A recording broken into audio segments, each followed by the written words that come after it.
Hello everyone. Investment accounts में last lecture में આપણે ઇન્વેસ્ટમેન્ટ અકાઉન્ટ કઈ રીતે તૈયાર કરવું, એક ઇન્વેસ્ટમેન્ટ લેઝર ફોર્મેટ આપણે જોયું હતું। એમાં કેટલાક પ્રકારની ગણતરી કરવી પડે છે, જે calculation sales, purchase, interest, brokerage, એ ખાસ અગત્યની કેલ્ક્યુલેશન જે હતી એ આપણે લેક્ચરમાં જોઈ હતી। ઓકે, તો આજે હવે આપણે એ જ મેથડ પ્રમાણે ફોર્મ્યુલાઝ જે કેલ્ક્યુલેશન આપણે શીખી હતી એ પ્રમાણે ક્વેશ્ચન સ્ટાર્ટ કરશું। ઇન્વેસ્ટમેન્ટ એકાઉન્ટ્સ તૈયાર કરતી વખતે ખાસ અગત્યની જે બાબતો હતી એક વખત આપણે લાસ્ટ લેક્ચરમાં જોઈ હતી એ રિપીટ કરી લઈએ। ખાસ અગત્યની વસ્તુ હતી એ તો સૌથી અગત્યની આ ચેપ્ટરમાં એકાઉન્ટ તૈયાર કરવા માટે જો હોય તો એ છે કેલ્ક્યુલેશન। એકાઉન્ટ્સની અંદર આપણને ખાસ તો ડેબિટ અને ક્રેડિટ એ સાઈડ છે એમાં પણ ફિક્સ છે। પરચેસ કરીશું તો ડેબિટ સાઈડ લખશો અને સેલ કરીશું તો ક્રેડિટ સાઈડ। પણ એ જે ડેબિટ અને ક્રેડિટ સાઈડ આપણે દરેક ટ્રાન્ઝેક્શન લખીશું તો એની અમાઉન્ટ કેટલી આવશે એ અમાઉન્ટની કેલ્ક્યુલેશન ખાસ અગત્યની। તો એ કેલ્ક્યુલેશન માટે આપણે લાસ્ટ લેક્ચરમાં જે જોઈ હતી કે કઈ રીતે કેલ્ક્યુલેશન કરવાની છે। ફેસ વેલ્યુ એટલે શું, કોસ્ટ વેલ્યુ, કેપિટલ વેલ્યુ એટલે શું, ઇન્ટરેસ્ટ કઈ રીતે ગણવાનું છે એ બરાબર।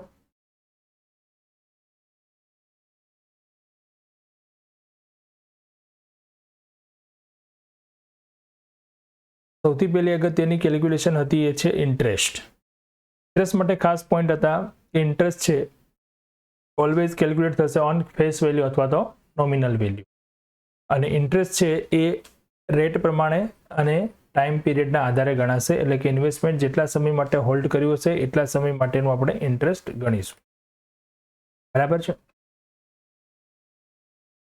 ત્યાર પછી બીજી અગત્યની કેલ્ક્યુલેશન હતી ઇન્ટરેસ્ટ પછી બ્રોકરેજ।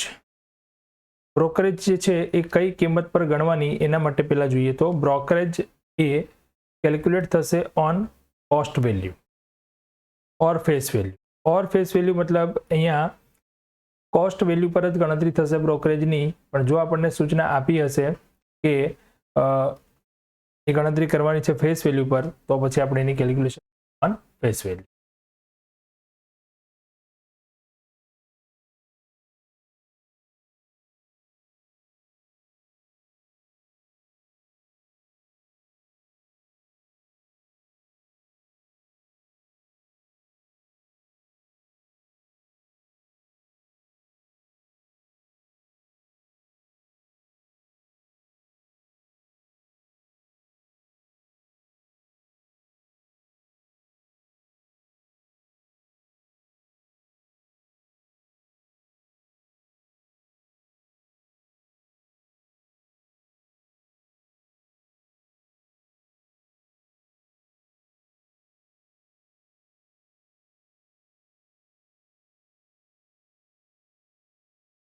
કેલ્ક્યુલેશનમાં બ્રોકરેજ છે હંમેશા ગણાશે કોસ્ટ વેલ્યુ પર। જો આપણને સૂચના આપી હોય ફેસ વેલ્યુ તો ફેસ વેલ્યુ પર ગણતરી કરવાની, પણ ના આપી હોય કંઈ પણ સૂચના તો ઓન કોસ્ટ વેલ્યુ।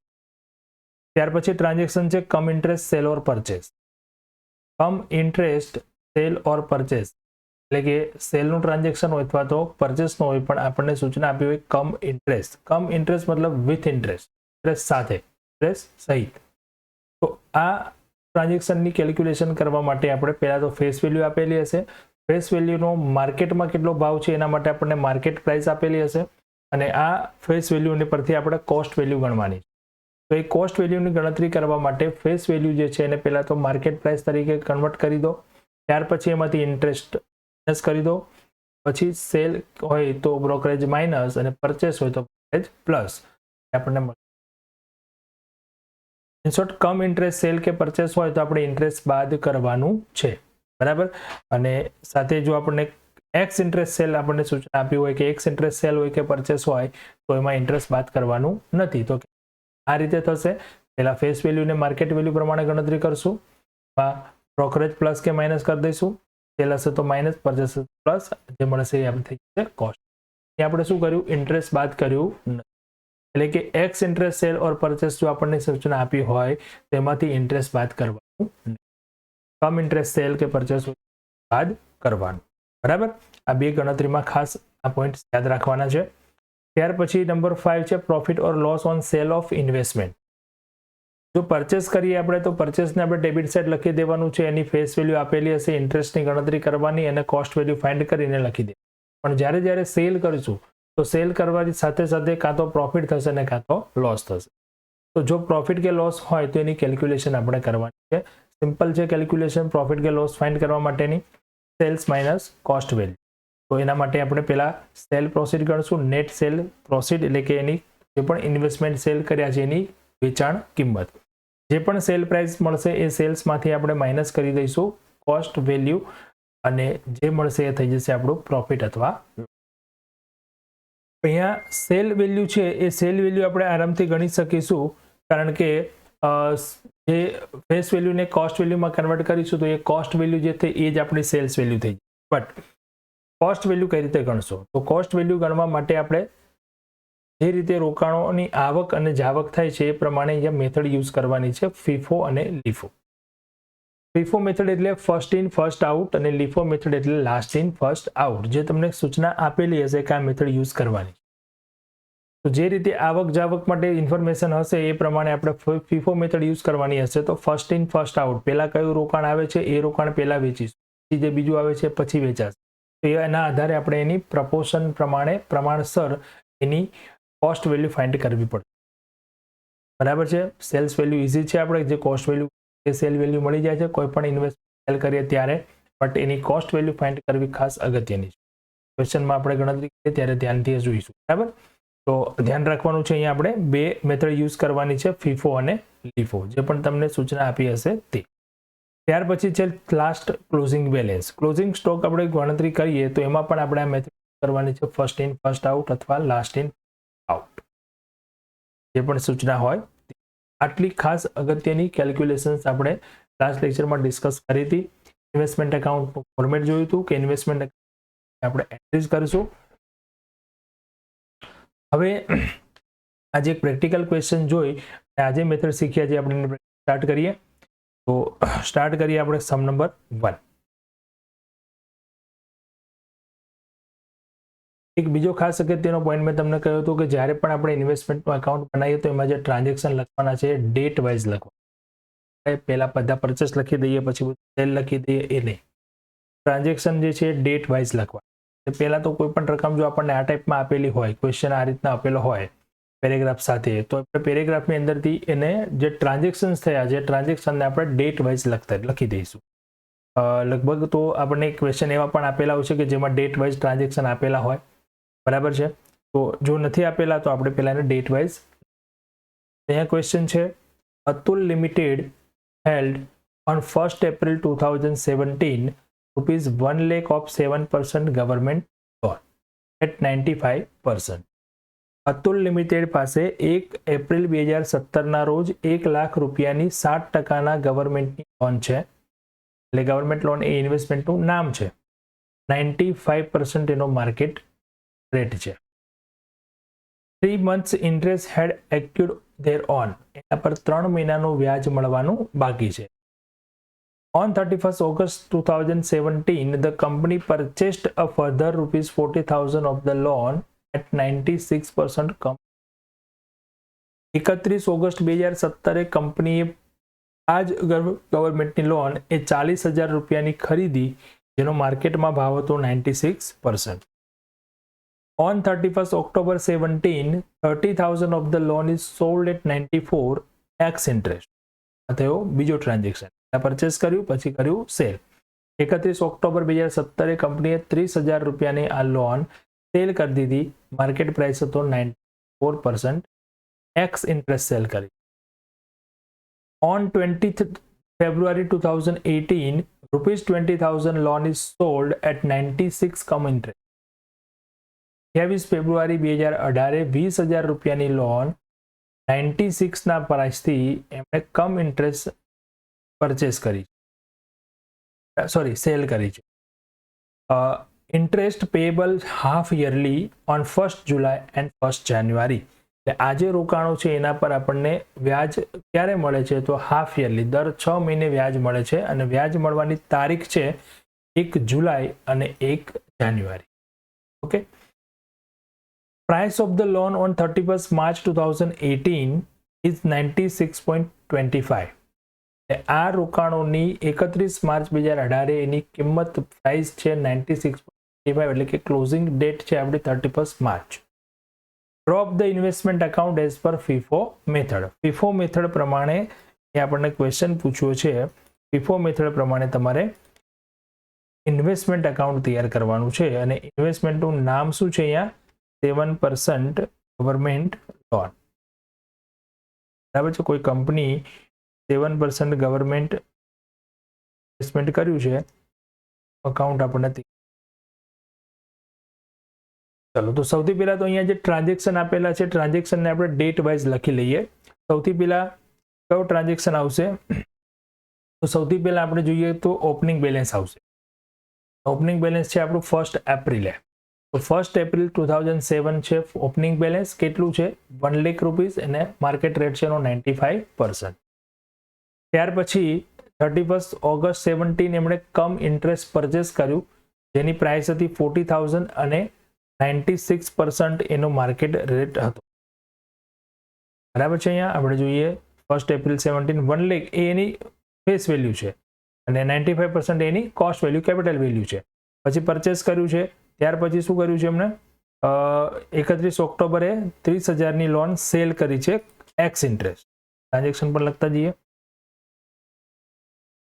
31 ઓક્ટોબરે એક્સ ઇન્ટરેસ્ટ સેલ કર્યું 30,000 રૂપીસ 94% એનો રેટ હતો. ત્યારબાદ 28 ફેબ્રુઆરીએ એક લોન સેલ કરી 20,000ની 96 કમ ઇન્ટરેસ્ટ. સેક્શન નેક્સ્ટ આવશે 28 ફેબ્રુઆરી 2018 કમ ઇન્ટરેસ્ટ સેલ 20,000 રૂપીસ 96% રેટ છે. ઓકે. દેન 31 માર્ચ આપી દીધું આપણને ક્લોઝિંગ અને ઇન્ટરેસ્ટની ડેટ આપી છે 1 જુલાઈ અને 1 જાન્યુઆરી. હાફ યરલી ઇન્ટરેસ્ટ અહીંયા મળે છે.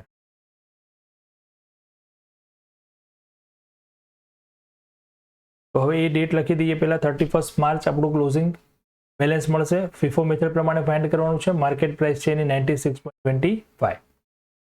અગત્યની અમે ડેટ જે હતી એ છે ઇન્ટરેસ્ટ ડેટ. ઇન્ટરેસ્ટ ક્યારે મળે છે એના માટે આપણને બે ડેટ આપી હતી. એક આપી હતું 1 જુલાઈ, આપી હતી 1 જાન્યુઆરી. એટલે કે ઇન્ટરેસ્ટ ડેટ છે 1 જુલાઈ એન્ડ 1 જાન્યુઆરી. તો આ ડેટ છે એ આપણે જે પીરિયડ લખ્યું અત્યારે એપ્રિલ ટુ માર્ચ એમાં ક્યાં આવે છે એ ડેટ પહેલા આપણે અહીંયા મેન્શન કરીએ.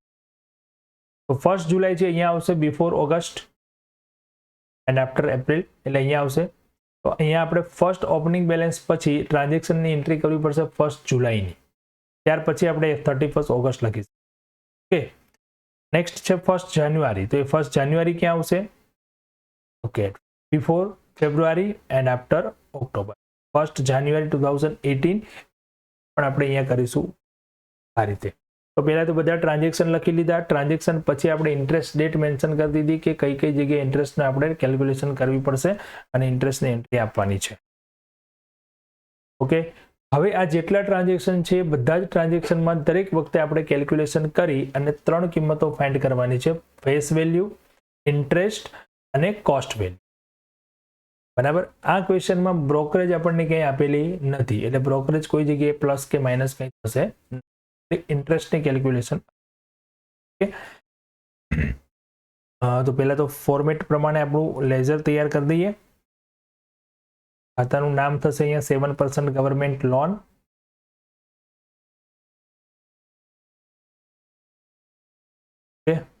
Debit and credit. અહીંયા બંને સાઈડ આપણે 3 કોલમ રાખવાના છે. ફર્સ્ટ કોલમ છે face value, second column interest and last is cost value. Date ખાસ અગત્યની ડેટ પ્રમાણે આપણે અહીંયા અકાઉન્ટ તૈયાર કરવાના છે. સૌથી પહેલો ટ્રાન્ઝેક્શન જે છે એની આપણે કેલ્ક્યુલેશન કરીએ. કેલ્ક્યુલેશન કરતા જઈશું અને અકાઉન્ટમાં એન્ટ્રી આપતા જવાની છે. તો પહેલી કેલ્ક્યુલેશન થશે આપણી ઓપનિંગ બેલેન્સ. 1 એપ્રિલે ઓપનિંગ બેલેન્સ હતું 1 લાખ રૂપીસ. પ્રાઇસ હતી એની 95%. તો એની માર્કેટ ફેસ વેલ્યુ કેટલી થઈ ગઈ 1 લાખ અને માર્કેટ વેલ્યુ 96 છે તો એની કેપિટલ વેલ્યુ અથવા તો કોસ્ટ વેલ્યુ કેટલી થઈ જશે 95. હવે ઇન્ટરેસ્ટની ડેટ જે છે ને એ ખાસ અગત્યની, અહીંયા આપણને ક્વેશ્ચનમાં જો એક સૂચના આપેલી હતી કે 3 મંથ ઇન્ટરેસ્ટ એક્યુડ છે on opening balance. Opening balance વખતે જ અહીંયા કહી દીધું 3 મંથ ઇન્ટરેસ્ટ હેડ એક્યુડ. આ ઇન્ફોર્મેશન ના પણ આપી હોય ને તો પણ તમે અહીંયા ચેક કરી જુઓ ઇન્ટરેસ્ટ ક્યારે ક્યારે મળે છે. 1 જુલાઈએ મળે છે અને 1 જાન્યુઆરીએ મળે છે. હવે આપણે કયો ટ્રાન્ઝેક્શન અત્યારે લખીએ છીએ 1 એપ્રિલ. તો ઇન્ટરેસ્ટ માટે ટાઈમ પીરિયડ આ પ્રમાણે ગણવાનું છે. તમે 1 એપ્રિલનું ટ્રાન્ઝેક્શન લખો છો તો એનાથી રિવર્સ જવાનું પાછું તમને છેલ્લે ઇન્ટરેસ્ટ ક્યારે મળ્યું હતું. અહીંયા 1 એપ્રિલ પછી 1 જુલાઈ આવશે, પણ આપણે ઇન્ટરેસ્ટ ગણવા માટે બેક જવાનું છે. આપણે એપ્રિલે એન્ટ્રી કરીએ છીએ તો 1 એપ્રિલથી લાસ્ટ આપણને ઇન્ટરેસ્ટ ક્યારે મળ્યું હોય 1 જાન્યુઆરી. બરાબર, તો 1 જાન્યુઆરી ઇન્ટરેસ્ટ મળ્યું મતલબ જાન્યુઆરી, ફેબ્રુઆરી, માર્ચ આ 3 મહિનાનું ઇન્ટરેસ્ટ મળવાનું બાકી છે ઓન 1 એપ્રિલ. એટલે સૂચના ના આપી હોય તો પણ તમારે આ ઇન્ટરેસ્ટ એક્યુરેટ પડે. તો એ 3 મંથનું ઇન્ટરેસ્ટ આપણે કઈ રીતે ગણીશું ઓન બેલેન્સ. ઓપનિંગ બેલેન્સમાં જે પણ ફેસ વેલ્યુ હતી એના પર આપણે 3 1 લાખ રૂપીસ જે હતી એ એની ફેસ વેલ્યુ છે અને 1117 to 1417 બરાબર છે. આપણે કાઉન્ટ કરશું 3 month. 1 lakh into 7%. 7% government loan એટલે ઇન્ટરેસ્ટનો રેટ થઈ ગયો 7%. 3 મંથનું ઇન્ટરેસ્ટ છે તો 1750 અને આપણે એન્ટ્રી કરી દઈએ. કઈ સાઈડ લખીશું ડેબિટ સાઈડ આવશે opening balance 1 April to balance brought down 1 lakh rupees face value 1750 interest and 5000 જેની કેપિટલ વેલ્યુ આ કોસ્ટ. ત્યાર પછી ટ્રાન્ઝેક્શન આવે છે આપણે ડેટ આવે છે 1/4 પછી ઇન્ટરેસ્ટ ડેટ આવે છે 1/7 ઇન્ટરેસ્ટ ડેટ જે હોય જો વર્ષમાં 2 વખત આપી હોય તો ઇન્ટરેસ્ટ ડેટમાં આપણને કેટલા મંથ થાય 6 મંથ 6 મહિને ઇન્ટરેસ્ટ મળે છે એવું માની લેવાનું. અહીંયા 1/7/17 ઇન્ટરેસ્ટ મળે છે આપણને તો 1 લાખ પર 7% 6 મંથનું ઇન્ટરેસ્ટ થઈ જાય છે 3500. ઇન્ટરેસ્ટ હંમેશા આપણે ક્યાં લખીશું ક્રેડિટ બરાબર છે. 1717 બાય બેંક એકાઉન્ટ ઇન્ટરેસ્ટ છે ઇન્ટરેસ્ટ કોલમમાં આવશે. અહીંયા કોઈ સેલ પરચેસ થયું નથી પણ આપણી પાસે જે 1 લાખના ઇન્વેસ્ટમેન્ટ હતા એના પર વ્યાજ મળવાની તારીખે વ્યાજ બરાબર. ચલો ત્યાર પછી ટ્રાન્ઝેક્શન કયો આવે છે ઇન્ટરેસ્ટ ડેટ થઈ ગઈ 31 ઓગસ્ટ આવે છે. કમ ઇન્ટરેસ્ટ પરચેસ કર્યું છે 96 ના ભાવથી. કેલ્ક્યુલેશન જોઈ લઈએ. ટ્રાન્ઝેક્શન શું છે કમ ઇન્ટરેસ્ટ છે કે એક્સ ઇન્ટરેસ્ટ એ પણ ધ્યાનમાં રાખવાનું. 31 ઓગસ્ટે કમ ઇન્ટરેસ્ટ પરચેસ કર્યું. સૌથી પહેલા એની ફેસ વેલ્યુ 40,000 હતી. એના પરથી એની કોસ્ટ વેલ્યુ ગણીએ તો એને પેલા માર્કેટ વેલ્યુમાં કન્વર્ટ કરી દો એટલે 96% હતું 38,400. કમ ઇન્ટરેસ્ટ છે એટલે એમાંથી ઇન્ટરેસ્ટ બાદ થશે તો માઇનસ ઇન્ટરેસ્ટ કેટલું તો ઇન્ટરેસ્ટ આપણે 40,000 પર 7% ગણીશું પણ કેટલા મંથનું ગણશું તો આપણે જે ડેટ છે 31 ઓગસ્ટે આપણે ટ્રાન્ઝેક્શનની ડેટ છે એનાથી રિવર્સ બેક જઈએ આપણે તો ઇન્ટરેસ્ટ લાસ્ટમાં ક્યારે મળ્યું 1 જુલાઈએ એ બેક જઈએ આપણે બરાબર. તો અહીંથી આપણને ઇન્ટરેસ્ટ ક્યારે મળ્યું છે 1 જુલાઈએ તો 1 જુલાઈથી 31 ઓગસ્ટ તો જુલાઈ અને ઓગસ્ટ 2 મંથનું બરાબર. સિમ્પલ વે છે કે આપણે જે ટ્રાન્ઝેક્શન જે તારીખે લખીએ છીએ એનાથી બેક ડેટમાં જવાનું અને જે ડેટ આપણને વ્યાજ મળી હોય ત્યાંથી લઈને આપણા ટ્રાન્ઝેક્શન ડેટ સુધીનો સમય તો 466 ઇન્ટરેસ્ટ આવશે. ઇન્ટરેસ્ટ માઇનસ કરી દઈએ. કોઈ અહીંયા બ્રોકરેજ તો છે નહીં તો આ થઈ ગઈ એની કોસ્ટ. પરચેસ છે તો ક્યાં લખીશું એકાઉન્ટમાં debit side 31 August 17 to bank account purchase છે 40,000 ફેસ વેલ્યુ છે 467 ઇન્ટરેસ્ટ મળ્યું અને 37,934 એ કોસ્ટ. નેક્સ્ટ ટ્રાન્ઝેક્શન છે એના પછી 31 ઓક્ટોબર 17 એક્સ ઇન્ટરેસ્ટ સેલનું ટ્રાન્ઝેક્શન છે. સેલ ટ્રાન્ઝેક્શન એન્ટ્રી કરીએ પહેલા જોઈ લઈએ. ઓક્ટોબરમાં સેલ કર્યું છે 31 ઓક્ટોબર અને એક્સ ઇન્ટરેસ્ટ એટલે વ્યાજ બાદ સેલ કર્યું છે વ્યાજ વગર. ફેસ વેલ્યુ છે એની 30,000. માર્કેટ પ્રાઇસ એની આપી હતી આપણને પર્સન્ટેજ પ્રમાણે 94. પહેલા તો કોસ્ટ વેલ્યુ ગણવા માટે આપણે એને 94%માં કન્વર્ટ કરીએ તો 20,000. અહીંયા એક્સ ઇન્ટરેસ્ટ છે એટલે ઇન્ટરેસ્ટ બાદ તો કરવાનું નથી બરાબર પણ ઇન્ટરેસ્ટ ગણવાનું છે ખરા. ત્યાં બાદ નહીં કરીએ પણ ઇન્ટરેસ્ટ કેટલું એ તો ફાઇન્ડ કરવું પડશે. તો અહીંથી ચલો ફરી વખત કેટલા મંથ આવશે તો અહીંથી બેક જઈએ તો ઇન્ટરેસ્ટની ડેટ હતી કઈ 1 જુલાઈ. જુલાઈ, ઓગસ્ટ, સપ્ટેમ્બર, ઓક્ટોબર કેટલા મંથ થઈ ગયા 4 મંથનું ઇન્ટરેસ્ટ આવશે 700. એટલે 30,000 ના ફેસ વેલ્યુનું ઇન્વેસ્ટમેન્ટ આપણે 28,200 માં સેલ કર્યું અને 700 રૂપિયા પેલાની એન્ટ્રી કરી દઈએ. સેલ છે એટલે ક્યાં લખીશું credit side. By bank account sale છે 30,200. જ્યારે પણ સેલ કરીએ આપણે તો સેલની સાથે આપણે પ્રોફિટ કે લોસની કેલ્ક્યુલેશન કરી અને એની એન્ટ્રી કરવાની. તો આના વખતે સેલ્સ થયું તો પ્રોફિટ થયું કે લોસ એ ફાઇન્ડ કરી લઈએ. Profit or loss on cell of investment. તો ટોટલ સેલ પ્રાઇસ કેટલી થઈ 28,200. જે ઇન્વેસ્ટમેન્ટની કોસ્ટ વેલ્યુ આવે એ જ એની શું થઈ જાય સેલ પ્રાઇસ. પછી એની કોસ્ટ વેલ્યુ કેટલી? તો કોસ્ટ વેલ્યુ માટે પહેલા આપણે એકાઉન્ટમાં જોવું પડશે કે કયા રોકાણો વેચ. જો આપણી પાસે 1 લાખના રોકાણો હતા ત્યાર પછી એટલે કે 31/10 ની પહેલા 31/8 40,000ના રોકાણો ખરીદ્યા પછી 30,000ના રોકાણ વેચ્યા. આજે 30,000ના રોકાણો વેચ્યા છે એ કયા સ્ટોકમાંથી છે એટલે કે 1 લાખમાંથી છે કે 40,000માંથી છે. કઈ રીતે નક્કી કરવાનું? મેથડના આધારે. મેથડ કઈ હતી? ફીફો. ફીફો મેથડ હોય એટલે મતલબ ફર્સ્ટ ઇન ફર્સ્ટ આઉટ. તો એનો મતલબ શું થાય કે જ્યાં સુધી આ ફર્સ્ટ ઇન્વેસ્ટમેન્ટ 1 લાખ છે એ પૂરેપૂરા સેલ ન થાય ત્યાં સુધી આપણે 40,000 માંથી સેલ કરી શકીએ. તો મતલબ આ 30,000 જે છે શેમાંથી સેલ કર્યા છે 1 લાખ. હવે 1 લાખની કોસ્ટ વેલ્યુ કેટલી હતી 95,000. તો 30,000 કેટલી?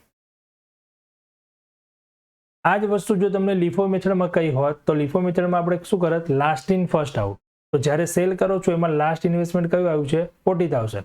તો 40,000 પ્રમાણે એમાંથી આપણે 30,000 સેલ કરીએ એમ માની. ત્યાં આપણે કઈ મેથડ યુઝ કરવાની છે ફીફો. આપણે 1 લાખના આધારે એની પ્રમાણસર કિંમત લઈશું કોસ્ટ કેટલી આવે છે. 1 લાખની વેલ્યુ 95,000 હતી તો 30,000ની વેલ્યુ કેટલી થશે 28,500. એની સેલ વેલ્યુ છે એમાંથી કોસ્ટ વેલ્યુ માઇનસ કરીએ છીએ તો -300 આવે છે એટલે કે 300 રૂપિયાનું નુકસાન થાય છે, લોસ થાય છે. બરાબર. લોસ થાય છે તો કઈ સાઈડ આવશે એકાઉન્ટમાં credit side. By profit and loss account loss ક્યાં લખવાનો છે ઓનલી આ સેલ ટ્રાન્ઝેક્શનની એન્ટ્રી થઈ ગઈ. ચલો ત્યાર પછી કયો ટ્રાન્ઝેક્શન આવે છે 31 ઓક્ટોબર પછી 1 જાન્યુઆરી આવી ગઈ ઇન્ટરેસ્ટ ડેટ. બરાબર. પછી આપણે સેલની એન્ટ્રી કરશું 28 ફેબ્રુઆરી વાળી. તો પહેલા ઇન્ટરેસ્ટ ગણી લઈએ કેટલું ઇન્ટરેસ્ટ આવશે. ઇન્ટરેસ્ટ ડેટ 1 જાન્યુઆરીએ જેટલા રોકાણો હશે આપણી પાસે એટલાનું ઇન્ટરેસ્ટ મળશે. તો આપણી પાસે પહેલા ઓપનિંગ બેલેન્સમાં 1 લાખ હતા પછી પરચેસ કર્યું પછી સેલ કર્યું. તો ઓપનિંગ જે હતું 1 લાખ પ્લસ 40,000 પરચેસ કર્યા અને 30,000 સેલ કર્યા તો રહ્યા કેટલા 1,10,000. 1,10,000 પર 6 મંથનું ઇન્ટરેસ્ટ ગણીએ 3850 આવે છે. જે લખી દઈએ આપણે ઇન્ટરેસ્ટ ક્યાં લખવાશું લખીશું ક્રેડિટ સાઇડ. ઓકે. ત્યારબાદ ટ્રાન્ઝેક્શન આવે છે 28 ફેબ્રુઆરી કમ ઇન્ટરેસ્ટ સેલ. ફરી પાછું સેલ. ફેસ વેલ્યુ છે એની 20,000. માર્કેટ વેલ્યુ આપણે આપી હતી એની 96% એટલે 19,200. કમ ઇન્ટરેસ્ટ છે એટલે આપણે ઇન્ટરેસ્ટ માઇનસ કરશું. ઇન્ટરેસ્ટ ગણીએ તો જો હવે અહીંથી બેક જઈએ આપણે તો ડેટ આવી ગઈ 1 જાન્યુઆરી. તો જાન્યુઆરી ફેબ્રુઆરી 2 મંથનું ગણાશે. તો 96% એટલે કે 19,200 અને 20,000 ફેસ વેલ્યુ પર 2 મંથનું 3 એટલે એની સેલ વેલ્યુ થઈ જાય છે 18,967. હવે એની કોસ્ટ વેલ્યુ ફાઇન્ડ કરી અને આપણે એનો પ્રોફિટ ગણી લઈએ. પ્રોફિટ ગણવા માટે પહેલા તો સેલ પ્રાઇસ લખી દઈએ. ટોટલ સેલ પ્રોસીડ હતી 18,967 અને કોસ્ટ ગણવા માટે સેમ અહીંયા જે કર્યું હતું એ છે. જો 1 લાખમાંથી હજુ 30,000 જ વેચ્યા છે તો બાકી જે 20,000 વેચ્યા એ પણ સેમથી હોય 1 લાખમાંથી જ હોય. અહીંયા પણ સેમ 1 લાખની કિંમત નથી 95,000 તો 20,000 કેટલી આવશે માઇનસ કરીશું તો -33 આન્સર આવશે. તો 33 રૂપીસનો લોસ થાય. બંને ટ્રાન્ઝેક્શનની એન્ટ્રી આપી દઈએ. હવે પહેલા તો સેલ કર્યું છે એ બાય બેંક એકાઉન્ટ સેલ પછી લોસ થયો છે તો એ પણ ક્રેડિટ સાઇડ આવશે.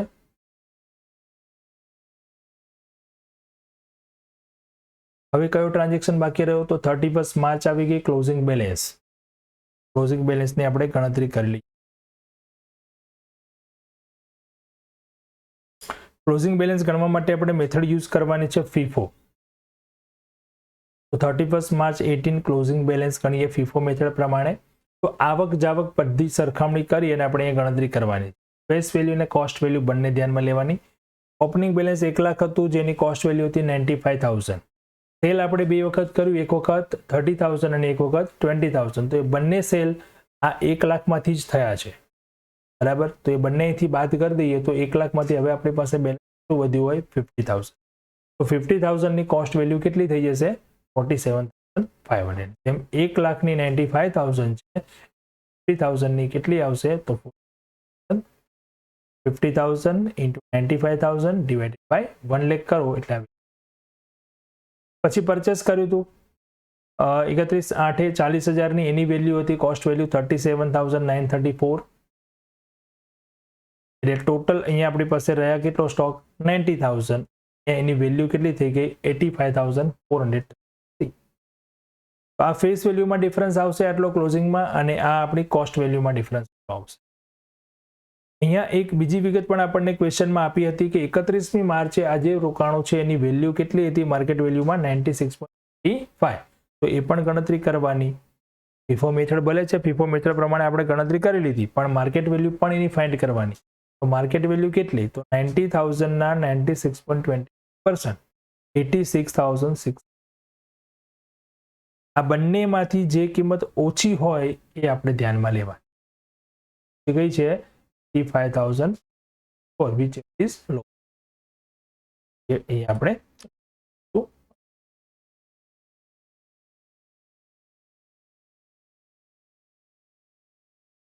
ક્લોઝિંગ બેલેન્સ 90,000 ફેસ વેલ્યુ અને 85,484. હવે 31 માર્ચે આપણે એકાઉન્ટ ક્લોઝ કરીએ છીએ તો એ વખતે આપણી પાસે 90,000 ના ઇન્વેસ્ટમેન્ટ છે, તો એના પર વ્યાજ મળવાનું બાકી છે. કારણ કે વ્યાજ છેલ્લે આપણને ક્યારે મળ્યું? 1 જાન્યુઆરી. હવે ક્યારે મળશે પાછું? 1 જુલાઈએ.